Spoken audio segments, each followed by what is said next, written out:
ਪੁਰਾਣੀਆਂ ਰਿਕਾਰਡਿੰਗਾਂ ਤੁਸੀਂ ਰੋਜ਼ ਸੁਣਦੇ ਹੋ, ਫਿਰ ਵੀ ਬਹੁਤਿਆਂ ਨੂੰ ਨਵੀਆਂ ਹੀ ਲੱਗਦੀਆਂ ਹਨ।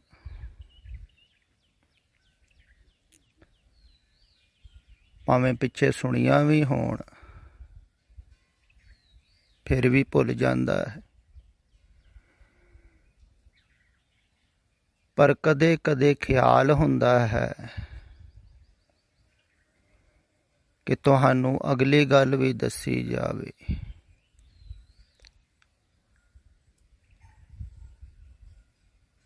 ਕੁਦਰਤੀ ਅੱਜ ਹੁਣੇ ਹੀ ਆਉਂਦਿਆਂ ਆਉਂਦਿਆਂ ਇੱਕ ਮਾਈ ਦਾ ਟੈਲੀਫੋਨ ਆ ਗਿਆ,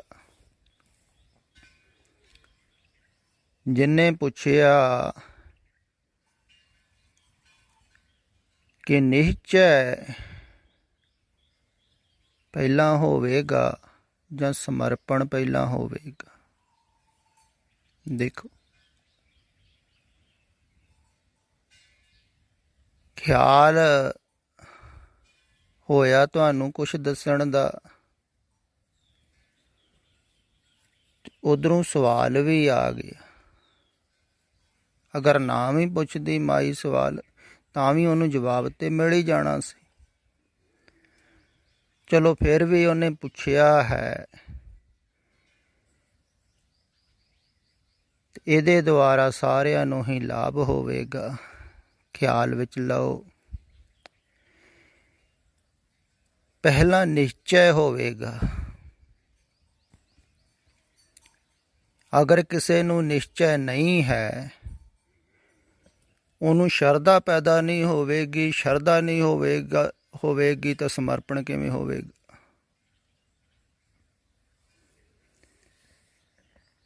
ਪਹਿਲਾਂ ਪੂਰਾ ਨਿਸ਼ਚੈ ਹੋਵੇਗਾ ਵੀ ਜੋ ਤੁਸੀਂ ਕਹਿ ਰਹੇ ਹੋ ਇਹ ਠੀਕ ਹੈ।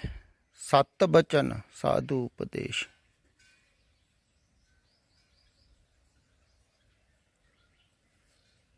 ਤਾਂ ਹੀ ਸਮਰਪਣ ਹੋਵੇਗਾ ਨਾ। ਤੁਸੀਂ ਇਉਂ ਸਮਝ ਲਵੋ, ਆਹ ਅੱਜ ਦੀ ਹੀ ਮੈਂ ਘਟਨਾ ਤੁਹਾਨੂੰ ਸੁਣਾ ਦੇਣਾ ਹਾਂ। ਮੈਂ ਜ਼ਿਆਦਾ ਪੁਰਾਣੇ ਪ੍ਰਮਾਣ ਦੇਣੇ ਪਸੰਦ ਨਹੀਂ ਕਰਦਾ, ਸਗੋਂ ਤਾਜ਼ੀ ਘਟਨਾ ਨਾਲੇ ਸਾਰਿਆਂ ਦੇ ਖਿਆਲ ਵਿੱਚ ਆ ਜਾਂਦੀ ਹੈ। ਜਿਨ੍ਹਾਂ ਨਾਲ ਘਟੀ ਹੈ ਉਹਨਾਂ ਨੂੰ ਵੀ ਪਤਾ ਲੱਗ ਜਾਂਦਾ ਹੈ। ਅੱਜ ਇੱਕ ਮਾਈ ਆਈ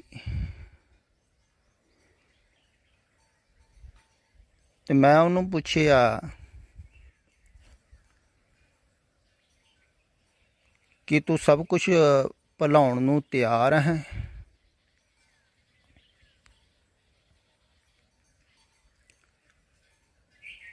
ਤਾਂ ਹੀ ਇੱਥੇ ਰਹਿਣ ਦਾ ਫਾਇਦਾ ਹੈ, ਤਾਂ ਹੀ ਰਹਿਣਾ ਹੋ ਵੀ ਸਕਦਾ, ਨਹੀਂ ਤੇ ਰਹਿਣਾ ਕਾਹਦਾ ਜੇ ਪਿਛਲਾ ਹੀ ਯਾਦ ਆਈ ਜਾਵੇ। ਜੇ ਪਿਛਲਾ ਭੁੱਲਣ ਨੂੰ ਤਿਆਰ ਹੈ, ਉਹਦੇ ਨਾਲ ਪਰਿਵਾਰਕ ਮੈਂਬਰ ਵੀ ਆਏ ਸਨ, ਲੜਕਾ ਵੀ ਸੀ।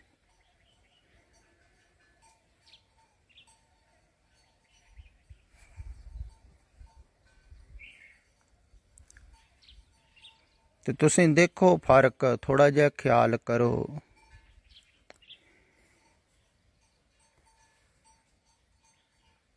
ਵੀ ਜ਼ਿਆਦਾਤਰ ਡੇਰਿਆਂ ਦੇ ਵਿੱਚ, ਆਸ਼ਰਮਾਂ ਦੇ ਵਿੱਚ ਜਾਂ ਹੋਰ ਧਾਰਮਿਕ ਸਥਾਨਾਂ 'ਤੇ ਇਹ ਕਿਹਾ ਜਾਂਦਾ ਹੈ, ਤੁਸੀਂ ਸਿਮਰਨ ਕਰਨਾ ਤਾਂ ਰਹੋ, ਚਿੰਤਨ ਕਰਨਾ ਤਾਂ ਰਹੋ, ਧਿਆਨ ਕਰਨਾ ਕਰ ਸਕਦੇ ਹੋ। ਨਿਯਮ ਹੁੰਦੇ ਹਨ, ਬਹੁਤ ਮਰਿਆਦਾ ਹੁੰਦੀਆਂ ਹਨ ਲਿਖੀਆਂ ਹੋਈਆਂ। ਬੜੇ ਕਰੜੇ ਨਿਯਮ ਰੱਖਦੇ ਹਨ ਆਸ਼ਰਮਾਂ ਵਾਲੇ। ਅਸੀਂ ਇੱਕ ਵਾਰ ਕਬੀਰ ਮੱਠ ਦੇ ਅੰਦਰ ਗਏ ਸੀ, ਉਦੋਂ ਦੇਖਿਆ ਉੱਥੇ ਬਹੁਤ ਨਿਯਮ ਲਿਖੇ ਹੋਏ ਸਨ ਉੱਥੇ ਰਹਿਣ ਵਾਲਿਆਂ ਵਾਸਤੇ। ਆਹ ਥੋੜ੍ਹੇ ਦਿਨ ਪਹਿਲਾਂ ਹੀ ਇੱਕ ਬੌਧ ਭਿਕਸ਼ੂ ਆਇਆ ਸੀ। ਉਹ ਕਹਿੰਦਾ ਸਾਨੂੰ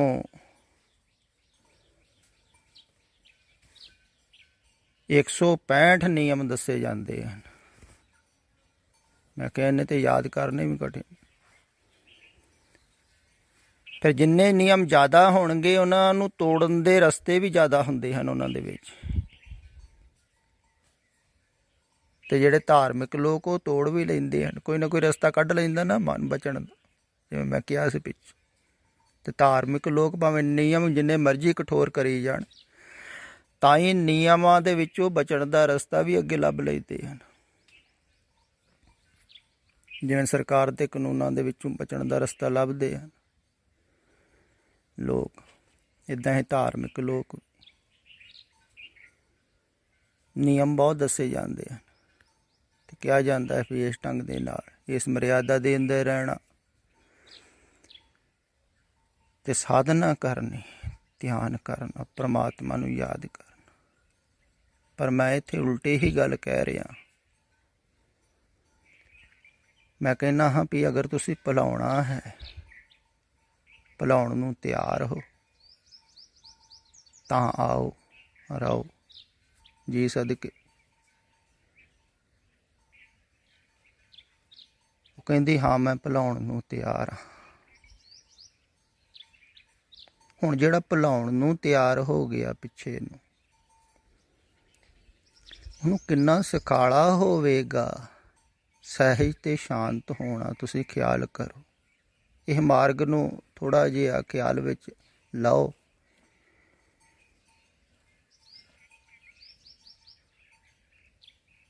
ਹਾਂ ਇਹ ਜ਼ਰੂਰ ਹੈ ਵੀ ਇਸਤਰੀ ਵਾਸਤੇ ਬਹੁਤ ਕਠਿਨ ਹੈ ਆਪਣੇ ਬੱਚਿਆਂ ਨੂੰ, ਪਰਿਵਾਰ ਨੂੰ, ਰਿਸ਼ਤੇਦਾਰਾਂ ਨੂੰ ਭੁਲਾਉਣਾ। ਬਹੁਤ ਔਖਾ ਹੈ। ਦੇਖੋ ਫਿਰ ਵੀ ਕਮਾਲ ਦੀ ਗੱਲ ਹੈ ਨਾ, ਅਜੋਕੇ ਸਮੇਂ 'ਚ ਇਸਤਰੀਆਂ ਜ਼ਿਆਦਾ ਭੁਲਾਉਣ ਨੂੰ ਤਿਆਰ ਹਨ ਪੁਰਸ਼ਾਂ ਨਾਲ। ਮੈਂ ਤੁਹਾਨੂੰ ਕਿਹਾ ਸੀ ਨਾ ਪਿੱਛੇ ਜੇ ਵੀ ਹੁਣ ਸਮਾਂ ਬਦਲਿਆ ਹੈ, ਇਸਤਰੀ ਸੁਤੰਤਰ ਹੋਈ ਹੈ। ਅਧਿਆਤਮ ਦੇ ਮਾਰਗ 'ਤੇ ਇਸਤਰੀਆਂ ਜ਼ਿਆਦਾ ਜਾਣਗੀਆਂ। ਤੇ ਐਸਾ ਲੱਗ ਵੀ ਰਿਹਾ ਹੈ ਦੇਖ ਕੇ ਕਿ ਇਸਤਰੀਆਂ ਦੀ ਪਿਆਸ ਜ਼ਿਆਦਾ ਹੈ ਪੁਰਸ਼ਾਂ ਨਾਲ, ਤੇ ਭੁਲਾਉਣ ਨੂੰ ਤਿਆਰ ਹੈ। ਜਿਹੜੀਆਂ ਤਿਆਰ ਹਨ ਭੁਲਾਉਣ ਨੂੰ, ਹੈ ਤੇ ਕਠਿਨ, ਕਿਉਂਕਿ ਮਾਂ ਵਾਸਤੇ ਬੱਚਿਆਂ ਨੂੰ ਭੁਲਾਉਣਾ, ਪਰਿਵਾਰ ਨੂੰ ਭੁਲਾਉਣਾ। ਇਸੇ ਕਾਰਨ ਹੀ ਪੁਰਾਣੇ ਸਮਿਆਂ 'ਚ ਇਸਤਰੀਆਂ ਸਾਧਕਾਂ ਵਿੱਚ ਘੱਟ ਲੱਗੀਆਂ ਸਨ, ਸਾਧਕ ਘੱਟ ਹੋਈਆਂ ਸਨ, ਪਰਮਾਤਮਾ ਦੇ ਮਾਰਗ 'ਤੇ ਘੱਟ ਚੱਲਦੀਆਂ ਸਨ। ਇਸੇ ਖਿਆਲ ਕਰਕੇ ਉਹ ਉਪਦੇਸ਼ ਵੀ ਘੱਟ ਦਿੱਤਾ ਜਾਂਦਾ ਸੀ ਵੀ ਇਹ ਭੁਲਾ ਨਹੀਂ ਸਕਦੀਆਂ ਹਨ, ਮੋਹ ਮਮਤਾ ਛੱਡ ਨਹੀਂ ਸਕਦੀਆਂ ਵੀ ਇਹਨਾਂ ਨੂੰ ਉਪਦੇਸ਼ ਹੀ ਨਾ ਦਿਓ, ਕਿਉਂਕਿ ਹਿਰਦੇ 'ਚ ਵਸਾ ਲੈਂਦੀਆਂ ਹਨ ਨਾ ਆਪਣੇ ਬੱਚਿਆਂ ਨੂੰ, ਪਰਿਵਾਰ ਨੂੰ, ਕਲੇਜੇ ਦਾ ਟੁਕੜਾ ਬਣਾ ਦਿੰਦੀਆਂ। ਬਹੁਤ ਕਠਿਨ ਹੈ, ਪਰ ਫਿਰ ਵੀ ਹੋ ਸਕਦਾ ਹੈ, ਕਿਉਂਕਿ ਹੋਇਆ ਹੈ। ਕੁਛ ਇਸਤਰੀਆਂ ਨੇ ਐਸਾ ਕੀਤਾ ਸੀ ਪੁਰਾਣੇ ਸਮਿਆਂ ਦੇ ਵਿੱਚ, ਪਰਿਵਾਰ ਨੂੰ ਸਾਰੇ ਨੂੰ ਭੁਲਾ, ਸਾਰੇ ਸੰਸਾਰ ਨੂੰ ਭੁਲਾ ਕੇ ਉਹ ਨੱਚੀਆਂ ਹਨ, ਉਹਨਾਂ ਨੇ ਗੀਤ ਗਾਏ ਹਨ ਗੋਬਿੰਦ ਦੇ। ਐਸੀਆਂ ਹੋਈਆਂ ਹਨ ਤੇ ਹੋ ਸਕਦਾ ਹੈ।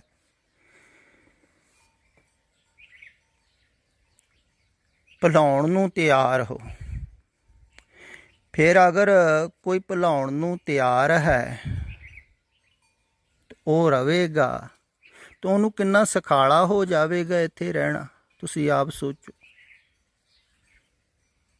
ਇੱਦਾਂ ਹੀ ਮੈਂ ਕਹਿੰਦਾ ਤਕਰੀਬਨ ਸਾਰਿਆਂ ਨੂੰ ਹੀ। ਹਾਂ ਕੁਛ ਕੁ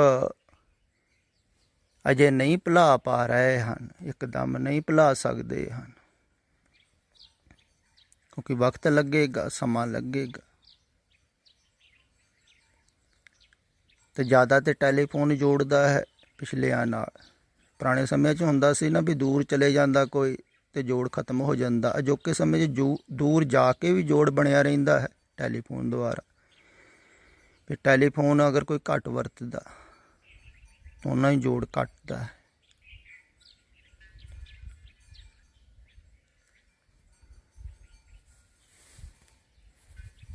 ਤੇ ਐਸਾ ਵੀ ਨਹੀਂ ਹੈ ਮੈਂ ਕਹਿੰਦਾ ਹਾਂ ਵੀ ਸਾਰਿਆਂ ਨੂੰ ਵੀ ਟੈਲੀਫੋਨ ਰੱਖ ਦਿਓ ਇੱਕ ਪਾਸੇ।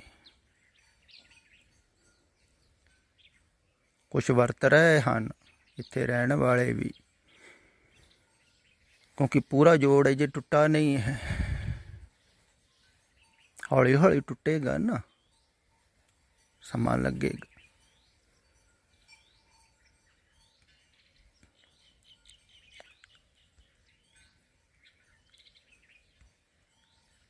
ਤੇ ਜੇ ਜ਼ਬਰਦਸਤੀ ਵੀ ਕਿਹਾ ਜਾਵੇ, ਜਿੱਦਾਂ ਮਰਿਆਦਾ ਲਿਖ ਦਿੰਦੇ ਹਨ ਆਸ਼ਰਮਾਂ ਦੇ ਵਿੱਚ, ਇਹ ਪੱਕਾ ਨਿਯਮ ਹੈ ਐਸਾ ਕਰਨਾ ਹੀ ਕਰਨਾ, ਉਹ ਸਗੋਂ ਜ਼ਿਆਦਾ ਮਨ ਕਰਦਾ ਹੈ।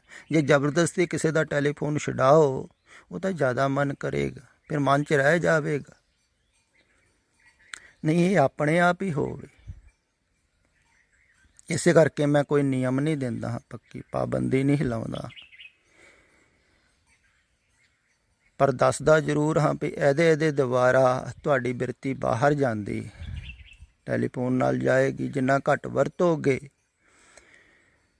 ਓਨਾ ਕੁ ਉਪਯੋਗ ਕਰੋ ਜਿੰਨਾ ਜ਼ਰੂਰੀ ਹੈ, ਤੁਹਾਡਾ ਧਿਆਨ ਓਨਾ ਘੱਟ ਜਾਵੇਗਾ। ਨਹੀਂ, ਜਿੱਥੇ ਵੀ ਟੈਲੀਫੋਨ ਆ ਜਾਵੇਗਾ ਧਿਆਨ ਉੱਥੇ ਤੇ ਜਾਵੇਗਾ ਹੀ ਜਾਵੇਗਾ। ਫਿਰ ਉਹ ਗੱਲਾਂ ਕਰਨਗੇ, ਉਹ ਵਿਚਾਰਾਂ ਦੇ ਵਿੱਚ ਲੱਗੇਗਾ, ਵਿਚਾਰਧਾਰਾ ਚੱਲੇਗੀ ਸੰਸਾਰ ਦੀ।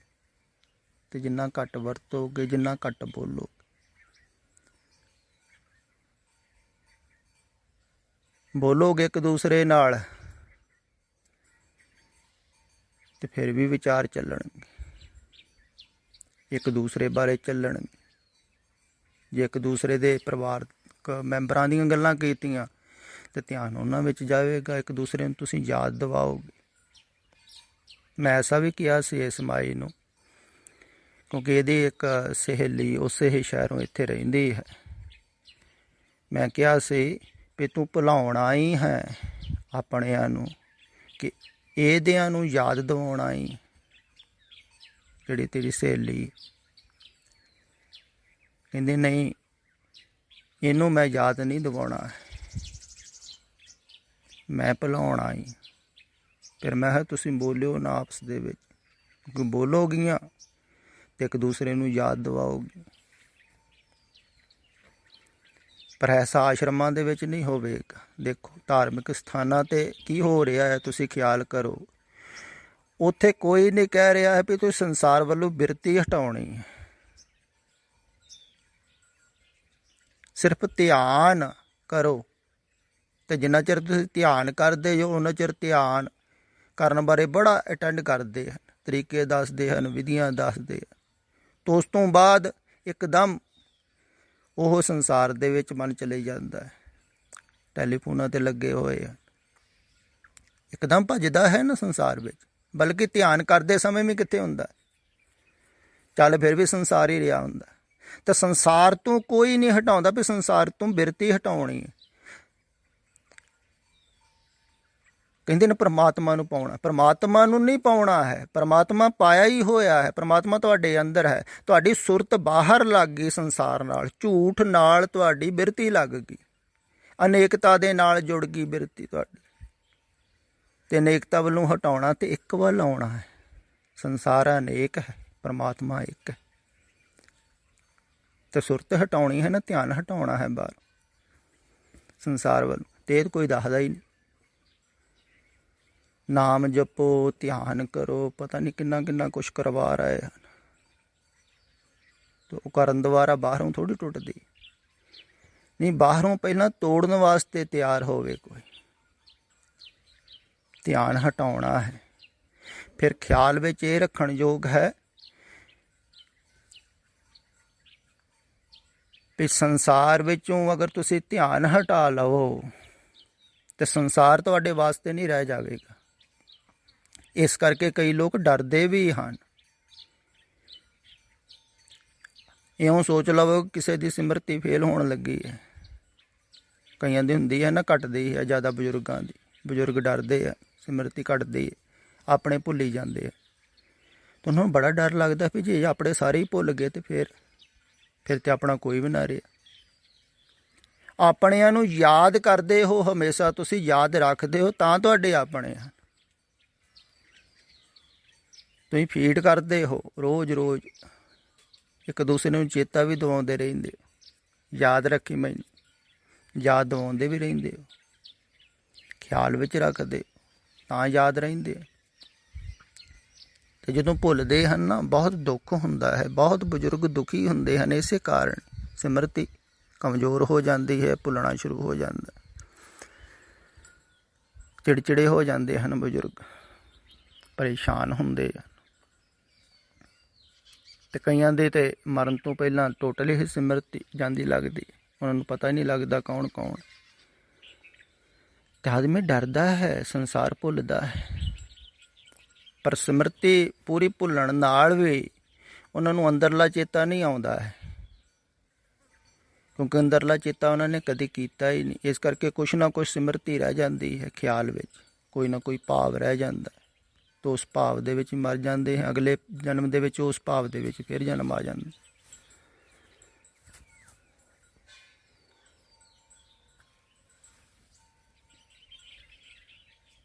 ਅਤੇ ਸਿਮਰਤੀ ਜਦੋਂ ਫੇਲ ਵੀ ਹੋ ਜਾਂਦੀ ਹੈ ਨਾ, ਤਾਂ ਵੀ ਉਹ ਜੋ ਭਾਵ ਹਨ ਅੰਦਰ, ਉਹ ਬਣੇ ਰਹਿੰਦੇ ਹਨ।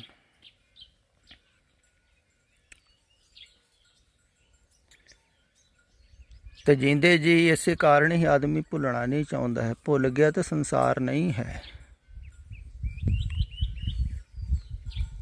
ਅਤੇ ਜਦੋਂ ਸੰਸਾਰ ਨਹੀਂ ਹੈ, ਫਿਰ ਪਰਮਾਤਮਾ ਹੀ ਹੋਵੇਗਾ ਨਾ।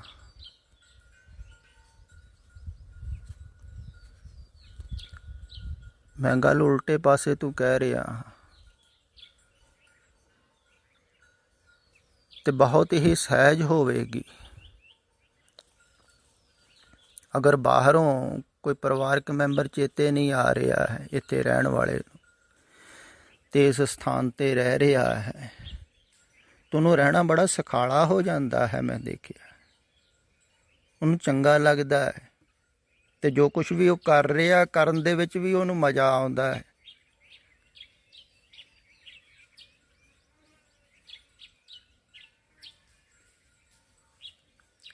ਜੋ ਕੁਛ ਵੀ ਉਹ ਸੇਵਾ ਕਰਦਾ ਹੈ ਨਾ, ਤਾਂ ਉਹਦੇ ਵਿੱਚ ਵੀ ਰਸ ਆਉਂਦਾ ਹੈ।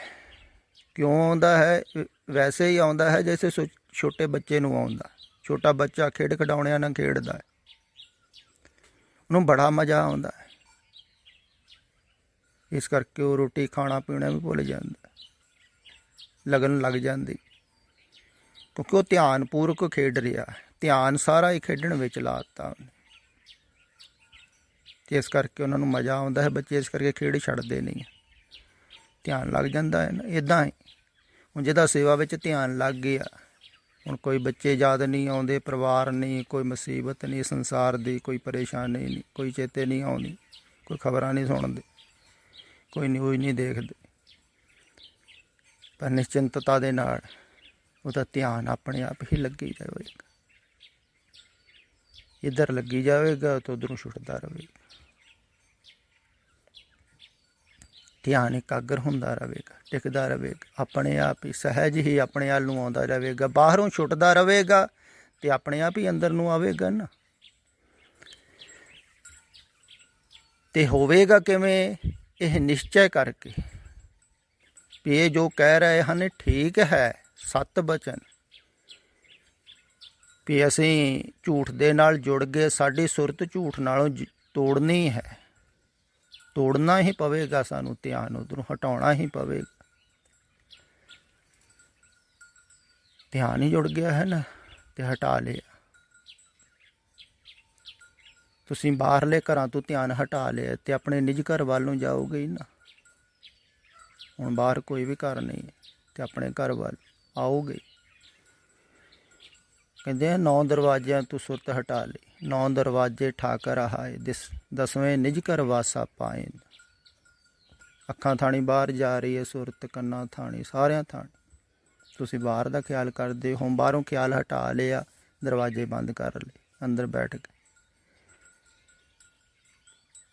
ਅਤੇ 10ਵੇਂ ਦੁਆਰ 'ਤੇ ਪਹੁੰਚ ਗਏ, ਗੁਰੂ ਦੁਆਰੇ ਪਹੁੰਚ ਗਏ। ਫਿਰ ਗੁਰੂ ਘਰ ਪਹੁੰਚਿਆ ਕੋਈ ਅੰਦਰ ਜਾ ਕੇ, ਕਿਉਂ ਗੁਰੂ ਅੰਦਰ ਹੈ ਨਾ।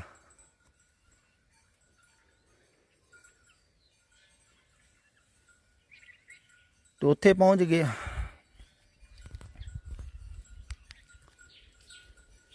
ਤੋ ਉਸ ਦਰਵਾਜ਼ਾ ਤੇ ਪਹੁੰਚ ਗਿਆ ਤੇ ਦਰਵਾਜ਼ੇ ਤੋਂ ਅੱਗੇ ਫਿਰ ਗੁਰੂ ਕਰ ਹੀ ਦਿੰਦਾ, ਕਹਿੰਦਾ ਆ ਗਿਆ ਤੇ ਕੋਈ ਗੱਲ ਚੱਲ ਫਿਰ। ਮੁਕਤ ਦੁਆਰਾ ਮੋਕਲ ਬੜਾ ਖੁੱਲ੍ਹਾ ਹੈ, ਹਜ਼ਾਰਾਂ ਹੀ ਜਾ ਸਕਦੇ।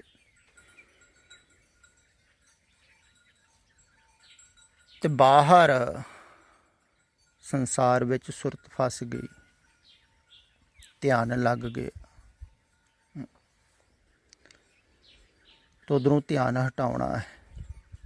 ਅਗਰ ਧਿਆਨ ਹਟ ਗਿਆ ਕਿਸੇ ਦਾ ਇੱਥੇ ਰਹਿੰਦਿਆਂ ਹੋਇਆਂ, ਤੇ ਉਹ ਫਿਰ ਸੰਸਾਰ ਦੇ ਵਿੱਚ ਜਾ ਸਕਦਾ, ਪਰ ਫਿਰ ਵੈਸੇ ਹੀ ਨਹੀਂ ਰਹੇਗਾ ਜੈਸਾ ਪਹਿਲਾਂ ਸੀ, ਕਿਉਂਕਿ ਆਪਣਾ ਪਰਾਇਆ ਨਹੀਂ ਰਹਿ ਜਾਵੇਗਾ। ਫਿਰ ਜ਼ਰੂਰੀ ਨਹੀਂ ਵੀ ਆਪਣੇ ਬੱਚਾ ਕੋਲ ਜਾਵੇ, ਪਤਾ ਨਹੀਂ ਕਿੱਥੇ ਚਲੇ ਜਾਵੇ, ਉਹਨੂੰ ਸਾਰੇ ਆਪਣੇ ਹੀ ਲੱਗਣੇ ਹਨ ਫਿਰ, ਕਿਉਂਕਿ ਬਾਹਰ ਧਿਆਨ ਨਹੀਂ ਨਾ ਜੁੜਿਆ। ਬਾਹਰੋਂ ਆਪਣੇ ਪਰਾਏ ਹਨ, ਜਿਹੜਾ ਅੰਦਰ ਜੁੜ ਗਿਆ ਉਹਦੇ ਵਾਸਤੇ ਆਪਣੇ ਪਰਾਏ ਥੋੜ੍ਹੀ ਰਹਿ ਜਾਣੇ, ਉਹ ਫਿਰ ਕਿਤੇ ਵੀ ਰਹੀ ਜਾਵੇ, ਉਹ ਨਿਸ਼ਚਿੰਤ ਰਹੇਗਾ। ਫਿਰ ਉਹ ਸੰਸਾਰ ਦੇ ਵਿੱਚ ਵਿਚਰ ਸਕਦਾ ਹੈ ਸਹਿਜ। ਫਿਰ ਉਹਦਾ ਲਗਾਵ ਨਹੀਂ ਹੋਵੇਗਾ ਕਿਸੇ ਚੀਜ਼ ਨਾਲ, ਅਟੈਚਮੈਂਟ ਨਹੀਂ ਹੋਵੇਗੀ, ਪਕੜ ਨਹੀਂ ਹੋਵੇਗੀ ਸੰਸਾਰ ਦੀ, ਉਹ ਬਿਲਕੁਲ ਨਿਰਲੇਪ ਹੋਵੇਗੀ। ਉਹ ਕੁਛ ਵੀ ਹੋ ਜਾਵੇ ਤੁਹਾਨੂੰ ਭਟਕਣਾ ਨਹੀਂ ਹੋਵੇਗੀ।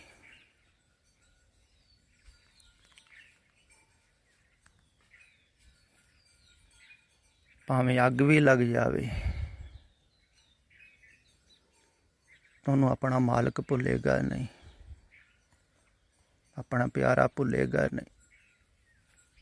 ਜਿਵੇਂ ਰਾਜੇ ਜਨਕ ਦੇ ਮਹਿਲ ਨੂੰ ਅੱਗ ਲੱਗ ਗਈ ਸੀ,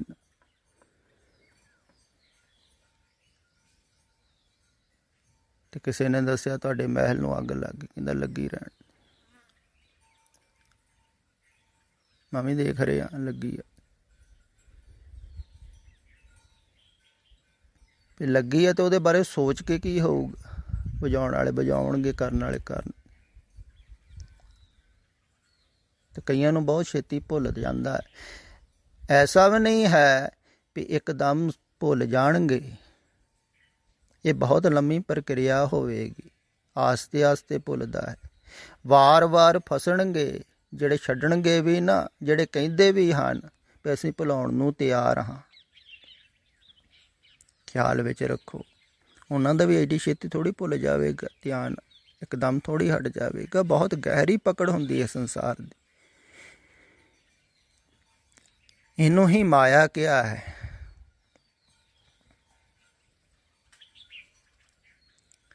ਮਾਇਆ ਮਮਤਾ ਮੋਹਣੀ, ਜਿਨ ਵਿਣ ਦੰਤਾਂ ਜਗ ਖਾਏ। ਇਹ ਬੜੀ ਮੋਹਣੀ ਹੈ, ਮਮਤਾ ਹੈ, ਮਮਤਾ ਮਾਇਆ, ਮੇਰੇ ਤੇ ਮੇਰਿਆਂ ਨਾਲ ਧਿਆਨ। ਤੋ ਧਿਆਨ ਨੂੰ ਮੇਰੇ ਜਿਹੜੇ ਹਨ ਉਹ ਖਿੱਚਣਗੇ। ਮੋਹਣੀ ਭਾਵ ਕਿ ਮੋਹਣੇ ਰੂਪ ਬਣਾ ਬਣਾ ਕੇ ਆਕਰਸ਼ਿਤ ਕਰਨਗੇ, ਤੇ ਵਾਰ-ਵਾਰ ਸੁਰਤ ਪਿੱਛੇ ਜਾਵੇਗੀ। ਵਾਰ-ਵਾਰ ਕਈ ਸੰਸਾਰ ਦੇ ਵਿੱਚ ਫਿਰ ਵੀ ਭਟਕ ਸਕਦੇ ਹਨ ਬਾਅਦ 'ਚ, ਪਰ ਇੱਕ ਵਾਰ ਖਿਆਲ ਵਿੱਚ ਆ ਜਾਵੇ ਨਾ ਵੀ ਧਿਆਨ ਨੂੰ ਛੱਡ ਕੇ, ਸੁਰਤ ਨੂੰ ਛੱਡ ਕੇ ਮੈਂ ਕਿੰਨਾ ਨਿਸ਼ਚਿੰਤ ਸੀ ਜਾਂ ਮੈਂ ਕਿੰਨੀ ਨਿਸ਼ਚਿੰਤ ਸੀ, ਹੁਣ ਮੈਂ ਸੁਰਤ ਨੂੰ ਫਿਰ ਪਕੜ ਲਿਆ ਸੰਸਾਰ ਦੀ ਨੂੰ, ਫਿਰ ਮੈਂ ਸੰਸਾਰ ਦੀ ਵਿਚਾਰਧਾਰਾ 'ਚ ਪੈ ਗਿਆ ਹਾਂ, ਹੁਣ ਕਿੰਨਾ ਔਖਾ ਹੈ। ਹੁਣ ਖਿਆਲ ਵਿੱਚ ਆਵੇਗਾ ਹੀ ਨਾ। ਜਦੋਂ ਸੰਸਾਰ ਦੀ ਵਿਚਾਰਧਾਰਾ ਪਕੜੇਗੀ ਨਾ, ਉਹ ਬੇਚੈਨ ਹੋਵੇਗਾ ਜਿਹਨੇ ਥੋੜ੍ਹੀ ਜਿਹੀ ਛੱਡੀ ਹੋਵੇਗੀ। ਖਿਆਲ ਵਿੱਚ ਰੱਖਿਓ, ਅਗਰ ਸੰਸਾਰ ਦੀ ਵਿਚਾਰਧਾਰਾ ਛੱਡ ਦਿੱਤੀ ਕਿਸੇ ਨੇ ਇੱਥੇ ਰਹਿੰਦੇ ਹੋਏ, ਤੇ ਉਹ ਫਿਰ ਪਕੜੇਗਾ ਤੇ ਬਹੁਤ ਉਹਨੂੰ ਪਰੇਸ਼ਾਨੀ ਹੋਵੇਗੀ, ਬੇਚੈਨੀ ਹੋਵੇਗੀ, ਕਿਉਂਕਿ ਉਹ ਜਿਹੜਾ ਰਸ ਆਇਆ ਸੀ ਉਹਨੂੰ ਛੱਡਣ ਦੁਬਾਰਾ, ਉਹ ਫਿਰ ਵਾਪਸ ਬੁਲਾਏਗਾ। ਉਹਨੂੰ ਬੜੀ ਬੇਰਸੀ ਹੋਵੇਗੀ ਸੰਸਾਰ ਦੇ ਵਿੱਚ, ਉਹ ਵੈਸੇ ਨਹੀਂ ਵਿਚਰ ਸਕਦਾ। ਇਸੇ ਕਰਕੇ ਕਿਹਾ ਹੈ ਨਾ, ਭਗਤਾ ਤੇ ਸਾਰੀਆਂ ਜੋੜ ਕਦੇ ਨਾ। ਭਗਤ ਵੈਸੇ ਥੋੜ੍ਹੀ ਵਿਚਰਦੇ, ਜੋੜ ਬਣਦਾ ਹੀ ਨਹੀਂ, ਕਿਉਂਕਿ ਵੈਸੇ ਉਹ ਚੱਲ ਹੀ ਨਹੀਂ ਸੰਸਾਰੀ ਲੋਕਾਂ ਨੂੰ।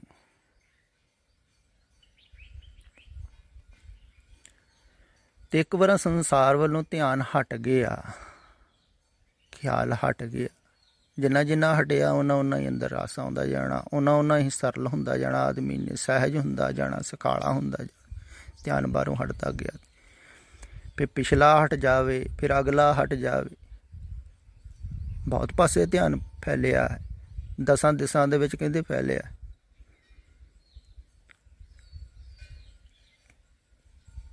ਚਾਰ ਦਿਸ਼ਾ ਤੇ 4 ਛਪੇਰੇ ਹਨ, 4 ਇਹਦੇ ਖੂੰਜੇ 8 ਤੇ ਇੱਕ ਉੱਪਰ ਇੱਕ ਥੱਲੇ 10। 10 ਦਿਸ਼ਾ ਦੇ ਵਿੱਚ ਮਨ ਭੱਜ ਰਿਹਾ ਹੈ, ਧਿਆਨ ਫੈਲਿਆ, ਸਾਰੇ ਪਾਸੇ ਤੂੰ ਹਟਾਉਣਾ, ਭਾਵ ਕਿ ਅੱਗੇ ਪਿੱਛੇ ਇੱਧਰ ਉੱਧਰ ਚਾਰੇ ਪਾਸੇ ਧਿਆਨ ਫੈਲ ਗਿਆ। ਧਿਆਨ ਹੀ ਤੁਹਾਡੀ ਸੰਪਦਾ ਸੀ। ਇਹ ਸੰਪਦਾ ਤੁਸੀਂ ਬਾਹਰ ਲੁਟਾ ਰਹੇ ਹੋ, ਇਹੋ ਹੀ ਧਨ ਹੈ, ਅਮੋਲਕ ਤੁਹਾਡੇ ਕੋਲ ਖਜ਼ਾਨਾ ਧਿਆਨ, ਜਿਹੜਾ ਤੁਸੀਂ ਬਾਹਰ ਲੁਟਾਈ ਜਾਂਦੇ। ਅਗਰ ਤੁਸੀਂ ਬਾਹਰ ਨਾ ਲਟਾਓ ਨਾ, ਤੇ ਇਹੋ ਹੀ ਰਸਧਾਰ ਬਣਦੀ ਹੈ, ਇਹੋ ਹੀ ਧਿਆਨ ਹੀ ਰਸਧਾਰ ਬਣਦੀ ਹੈ ਤੁਹਾਡੇ ਅੰਦਰ, ਇਹੋ ਹੀ ਅੰਮ੍ਰਿਤ ਬਣਦਾ ਹੈ।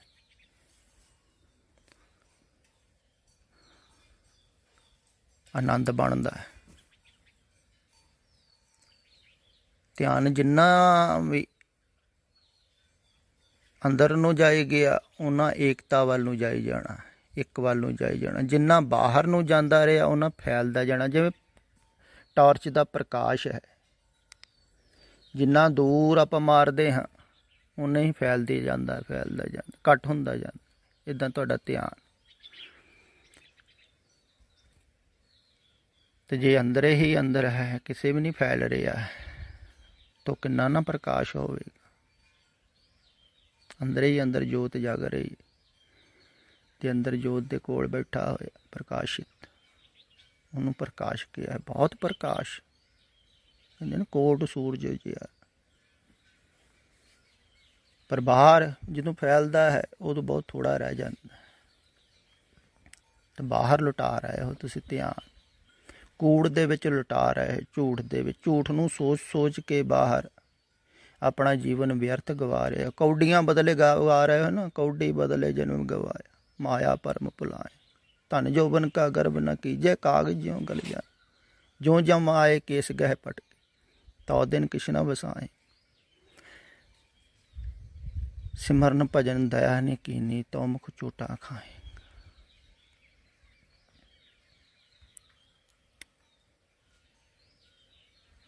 ਤੇ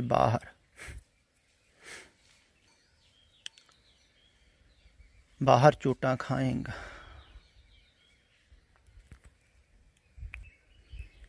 ਰਾਮ ਸਿਮਰ ਪਛਤਾਹੇਂਗਾ। ਕਬੀਰ ਜੀ ਕਹਿੰਦੇ ਹਨ, ਰਾਮ ਸਿਮਰ। ਮੈਂ ਕਹਿੰਦਾ ਹਾਂ, ਤੁਸੀਂ ਸੰਸਾਰ ਨੂੰ ਭੁੱਲੋ, ਸੰਸਾਰ ਵੱਲੋਂ ਖਿਆਲ ਹਟਾਓ। ਰਾਮ ਤੁਹਾਨੂੰ ਆਪਣੇ ਆਪ ਹੀ ਯਾਦ ਆਵੇਗਾ। ਜਦੋਂ ਤੁਹਾਡਾ ਕੋਈ ਨਾ ਰਹਿ ਜਾਵੇਗਾ ਨਾ, ਬਾਹਰੋਂ ਧਿਆਨ ਹਟ ਗਿਆ, ਤੇ ਤੁਹਾਡੇ ਅੰਦਰ ਉਹ ਰਾਮ ਦੀ ਧੁਨ ਵੱਜਣੀ ਸ਼ੁਰੂ ਹੋ ਜਾਵੇਗੀ। ਕਹਿੰਦੇ ਨਾ, ਜਦੋਂ ਸਾਰੀਆਂ ਢੇਰੀਆਂ ਢਾਹਤੀਆਂ, ਸਾਰਿਆਂ ਨੂੰ ਛੱਡ ਦਿੱਤਾ, ਫਿਰ ਰਾਮ, ਜਦੋਂ ਆਪਣਾ ਕੋਈ ਨਹੀਂ, ਉਦੋਂ ਫਿਰ ਆਪਣਾ ਰਾਮ ਹੁੰਦਾ ਹੈ, ਪਰਮਾਤਮਾ।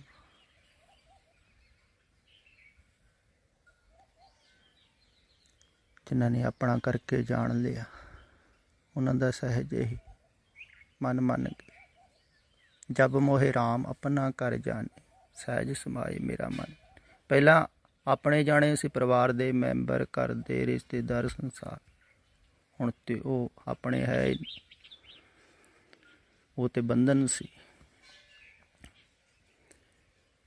ਮੇਰੀ ਤਾਰ ਬੰਧਨ ਬੰਧਿਆ, ਉਹਦੇ ਵਿੱਚ ਬੰਧ ਗਿਆ। ਉਹ ਧਾਰਨਾ ਛੱਡਤੀ, ਮੇਰੀ ਵਾਲੀ। ਆਪਣਾ ਕੋਈ ਵੀ ਨਹੀਂ ਰਿਹਾ। ਹਮਾਰਾ ਕੋ ਨਾ ਹੀ ਹਮ ਕਿਸੇ ਹੋਰ ਕੇ ਨਾ, ਜਿਨੇ ਇਹ ਰਚਨਾ ਚਾਹਿਆ ਤਿਸੇ ਹੀ ਮਾਹਿ ਸਮ। ਦੇਖੋ, ਜਦੋਂ ਕਹਿਤਾ ਮੇਰਾ ਕੋਈ ਨਹੀਂ ਹੈ, ਮੈਂ ਕਿਸੇ ਦਾ ਨਹੀਂ ਹਾਂ, ਫਿਰ ਉਹਦੇ ਵਿੱਚ ਸਮਾ ਗਏ ਜਿੰਨੇ ਇਹ ਰਚਨਾ ਰਚਾਇਆ ਸੀ। ਕਿੰਨਾ ਸੁਖਾਲਾ ਹੈ। ਜਦੋਂ ਆਪਣਾ ਕੋਈ ਨਾ ਰਿਹਾ, ਉਦੋਂ ਤੁਸੀਂ ਪਰਮਾਤਮਾ ਨੂੰ ਆਪੇ ਹੀ ਯਾਦ ਕਰੋ। ਤੁਹਾਡੇ ਖਿਆਲ ਵਿੱਚ ਆਪੇ ਸ਼ੁਰੂ ਹੋ ਜਾਊਗੇ ਤੇ ਉਹ ਹੀ ਆਪਣਾ ਹੈ, ਹੋਰ ਤੇ ਕੋਈ ਆਪਣਾ ਨਹੀਂ। ਬਾਕੀ ਤੇ ਝੂਠ ਪਸਾਰਾ, ਸਭ ਮੋਹ ਦਾ ਪਸਾਰਾ ਹੈ। ਝੂਠੇ ਬੰਧਨ ਹਨ, ਝੂਠੀ ਪ੍ਰੀਤ ਹੈ, ਜਗਤ ਮੇਂ ਝੂਠੀ ਦੇਖੀ ਪ੍ਰੀਤ। ਤੇ ਜਿਨ੍ਹਾਂ ਨੂੰ ਇਹ ਨਿਸ਼ਚੈ ਹੋ ਜਾਵੇਗਾ ਵੀ ਸੰਸਾਰ ਵਿੱਚ ਝੂਠੀ ਹੈ ਪ੍ਰੀਤ, ਝੂਠੇ ਹਨ ਸੰਬੰਧ, 4 ਦਿਨਾਂ ਟੁੱਟ ਜਾਂਦੇ ਹਨ, ਫਿਰ ਵੀ ਟੁੱਟ ਜਾਣੇ ਹਨ। ਅੰਤ ਸਮੇਂ ਸਭ ਭੁਲਾਉਣਾ ਹੀ ਪੈਣਾ, ਮਿਟਣਾ ਹੀ। ਤੇ ਜਿਹੜਾ ਸੁਣ ਲੈਂਦਾ ਹੈ ਉਹ ਫਿਰ ਭੁਲਾਉਣ ਨੂੰ ਤਿਆਰ ਹੋ ਜਾਂਦਾ, ਕਹਿੰਦਾ ਹੈ ਮੈਂ ਛੱਡਣ ਨੂੰ ਤਿਆਰ ਹਾਂ, ਸੰਸਾਰ ਨੂੰ ਭੁਲਾਉਣ ਨੂੰ ਤਿਆਰ। ਤੇ ਜਿਹੜਾ ਭੁਲਾਉਣ ਨੂੰ ਤਿਆਰ ਹੈ ਉਹਨੂੰ ਪਰਮਾਤਮਾ ਫਿਰ ਸਹਿਜ ਹੀ ਚਿੱਤ ਆਉਂਦਾ ਹੈ। ਝੂਠ ਨੂੰ ਭੁੱਲੋ ਤੇ ਸੱਚ ਤੇ ਤੁਹਾਡੇ ਅੰਦਰ ਹੈ।